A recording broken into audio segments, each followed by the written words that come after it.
Hi guys, I welcome you all back to my channel एडुसेस, जहाँ पे हम एजुकेशन और सक्सेस के अमालगमेशन के बारे में बात करते हैं। आज हम chapter 2 of contracts, voidable contracts and void agreement शुरू करेंगे। आज की वीडियो में हमारी बात है सेक्शन 10 इंडियन कॉन्ट्रैक्ट एक्ट 1872 के बारे में, जो कि बात करता है what agreements are contracts. So the thing is, all contracts are agreements but not all agreements are contracts. ठीक है, कॉन्ट्रैक्ट की डेफिनेशन है every agreement which is lawfully binding by nature is contract. ठीक है, तो कॉन्ट्रैक्ट के लिए हमारे को अग्रीमेंट मानना तो जरूरी है, मगर हर अग्रीमेंट सेकेंड स्टेप में जाए जरूरी नहीं है। ठीक है, आगे फर्दर जाके कॉन्ट्रैक्ट बने ये जरूरी नहीं है, मगर हर वो अग्रीमेंट कॉन्ट्रैक्ट बन जाएगा जो ये 5 कंडीशंस फुलफिल करेगा। वो कौन सी 5 कंडीशंस है? वो 5 कंडीशंस मेंशन्ड है section 10 of Indian contract act 1872 में। तो all agreements are contracts if they are made by the free consent of parties. ठीक है, कंडीशन नंबर 1 कि हमारी जो कंसेंट है ये फ्री होनी चाहिए, ये कोएर्स्ड नहीं होने चाहिए, ये आपकी मिसअंडरस्टैंडिंग या फिर मिसरिप्रेजेंटेशन या फिर फोर्सफुल मैनर से नहीं आने चाहिए। इमेजिन मैं एक स्पिरिचुअल प्रीचर हूँ और मैं अपने भक्तों को ये बोलती हूँ कि आप भगवान के पास, भगवान के मोक्ष को अटेन करने के पास एक स्टेप और आगे चले जाएंगे अगर आप मेरी संस्था को 5,000 महीने के देने के लिए अग्रीमेंट करते हो तो। और कुछ लोग आ जाते हैं आगे और 5,000 करने के लिए, देने के लिए हर महीने अग्री कर जाते हैं। तो जो उनकी कंसेंट है वो फ्री नहीं रहेगी। अब उनकी कंसेंट कोएर्स्ड है। ठीक है, किसके थ्रू? मेरे through, as a spiritual leader.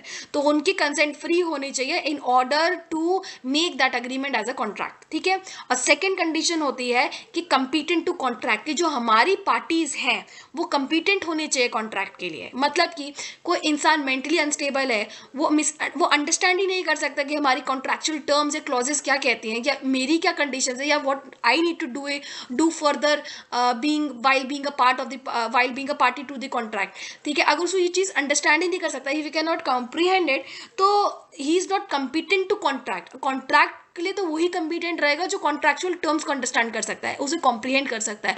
If a person who is mentally unstable can not comprehend a contractual term, then he is not competent to contract. और ऐसे काफ़ी सारे लोग होते हैं जो कम्पिटेंट नहीं होते कॉन्ट्रैक्ट में, जिसके लिए हम आगे जाके पढ़ेंगे voidable, void and further contracts में। ठीक है, और थर्ड होती है कंडीशन कि हमारी लॉफुल कंसीडरेशन होनी चाहिए।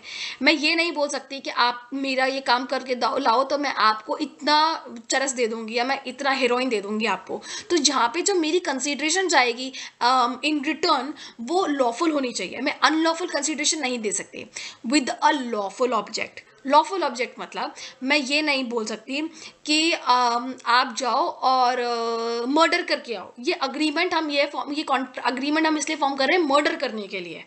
ठीक है, तो हमारा ऑब्जेक्ट क्या है यहाँ पे अग्रीमेंट बनने का? हमारा लाइक टर्म है, हमारा ऑब्जेक्टिव है, हमारा और लॉफुल ऑब्जेक्ट, ऑब्जेक्ट हमारा लॉफुल नहीं है एनीवेज। सो हमारा ऑब्जेक्ट है यहाँ पे किसी का मर्डर करना, तो वो अग्रीमेंट लॉफुल नहीं रहेगा क्योंकि हमारा object of the agreement is unlawful. ठीक है, and not hereby expressly declare to be void, मतलब कि वो हमारे स्टैट्यूट्स में, लॉ में, लीगल लैंग्वेज में वो एक्सप्रेसली कहीं डिक्लेयर नहीं होना चाहिए टू बी वॉइड।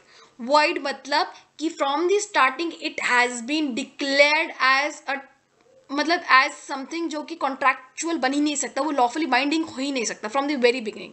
ठीक है, तो वॉइड एब इनिशियो का अगर आप कॉन्सेप्ट पढ़ेंगे या वॉइड का कॉन्सेप्ट पढ़ेंगे कि मतलब उसकी कभी एग्जिस्टेंस थी ही नहीं, वॉइड कॉन्ट्रैक्ट की इसकी कभी एग्जिस्टेंस होती ही नहीं। अगर मैं किसी माइनर के साथ जाके कॉन्ट्रैक्ट कर लूँ तो उस कॉन्ट्रैक्ट की कोई एग्जिस्टेंस नहीं होगी।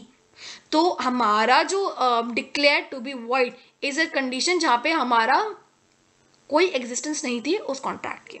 और इसका फर्दर एक्सटेंशन यही बोलता है कि ये जो क्लॉज है ये इंडिया में आएगा फोर्स और ये कोई एग्जिस्टिंग लॉ को रिपील नहीं करेगा, उसको ओवरराइड नहीं करेगा।